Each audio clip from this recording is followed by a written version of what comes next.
হরে কৃষ্ণ বন্ধুরা, আজকে আমি আপনাদেরকে বাঁধাকপির পাতার পকোড়া ভেজে দেখাবো। তার জন্য আমি বাঁধাকপির পাতাগুলি সিদ্ধ করে নিয়েছি যেন নরম হয়ে যায়।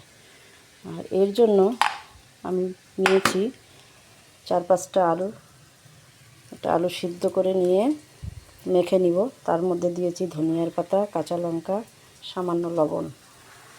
আর এইদিকে আমি বাঁধাকপি সামান্য একটু কেটে নিয়ে সম্বারা দিয়ে একটু জলটি শুকিয়ে নিচ্ছি। এটি আমি আলু সিদ্ধর মধ্যে দিয়ে দিব। তারপরে আমি সামান্য বেটার করে নিয়েছি। এই বেটারে দিয়েছি আমি চালের গুঁড়ো, বেসন, আদা, জিরা, গরম মশলা, হলুদ, সামান্য একটু সাম্বার মশলা আর জাউন দিয়েছি। এটা আমি ভালো করে ফেটে নিব। তারপরে আমি চপ ভেজে নেব। তো আমি বাঁধাকপিটি দিয়ে আলু সিদ্ধটি মেখে নিলাম। এটি দিয়ে আমার খুব সুন্দর একটি সেন্ট বের হয়ে এসেছে।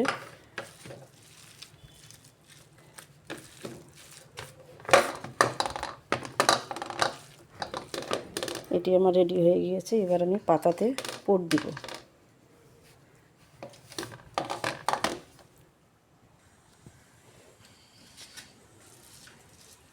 এবার আমি পাতাতে পুর দিয়ে নিব।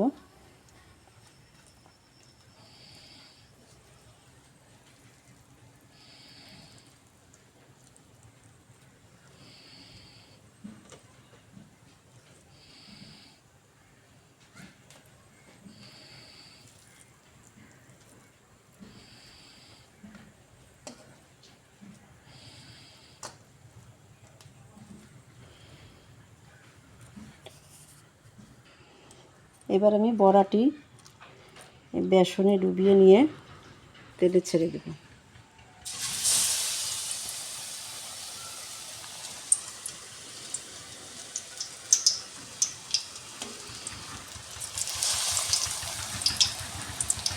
এবার এটি আমি লাল করে ভেজে নিব।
দেখুন আমার চপটি ভাজা হয়ে গিয়েছে এবং দেখতে সুন্দর লাগতেছে।